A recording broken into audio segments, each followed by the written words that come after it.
Hi, I'm Dr. Mark. This is Cheryl. And Cheryl, what are we talking about today? We realized that there's a lot of responses in that video, so we're going to answer all of those hot burning questions that you guys left in the comments. I would assume that everyone, including myself, have fillings done before. So people are concerned that is there a higher chance of secondary decay on the edge of the fillings? So it's just like what we mentioned before, that fillings doesn't last forever. So you could technically say that along the edges, it tends to suffer from a bit more wear and tear. So fillings tend to fail near the edge of the filling. Wherever the filling fails, it will require to be replaced entirely anyways. So it doesn't matter which part it fails first, technically. Okay. Then is there a permanent solution to fillings? So let's say I've got decay, bad luck, I forget fillings done.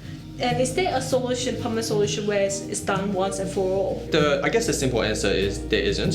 So it's basically like everything else. Anything that you do use, it does wear over time. So basically nothing will really last forever. So yes, there is no permanent solution, unfortunately. There you go. So we have to take care of our teeth really well because there is no permanent solution. What about let's talk about the filling materials. The question that I've got here is asking, what are the filling materials that you recommend? So for most of our modern material nowadays is what we call a composite material.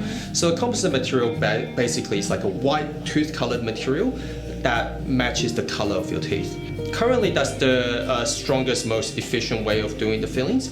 The second type is what we call the amalgam filling, which is like these older style silver fillings. The problem with that silver fillings is that it doesn't rely on glue, so it actually uses your teeth to hold the filling stable. The amalgam fillings actually has what we call mercury inside. The mercury actually is reactive to temperature, so there's actually a bit of expansion and contraction from whenever you eat. So we do find that over long term, these amalgam fillings, although they are very strong, they can cause minor cracks in the teeth or can cause complete fractures.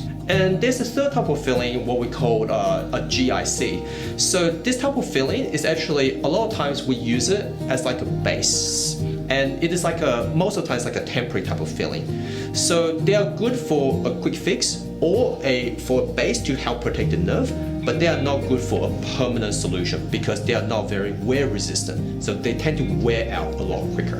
Another person was asking, what if you get decay underneath your crowns? Crown still relies on a special glue. It's like what we call cement that helps hold the crown to the tooth. Okay, so in a way it can still break down over time, allowing decay to enter in between the tooth. The crown itself is made of ceramic material, so it cannot become decayed. However, underneath is still your own tooth, so that part can become decayed there. If underneath the crown becomes decayed, we do have to remove the crown as gently, as carefully as possible, and remove any decay underneath. Once you remove the decay successfully, as long as the tooth still retains a decent amount of structure, we can do another preparation and put a new crown over the top. The crown material itself is very tough, so generally it doesn't wear out by very much. Okay. The main concern is the main reason for crown failure is because people don't floss between their teeth properly, okay, leading to decay that is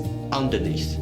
So that's the major cause of crown failure. Do I floss after every meal, or do I floss just day and night, or potentially just night?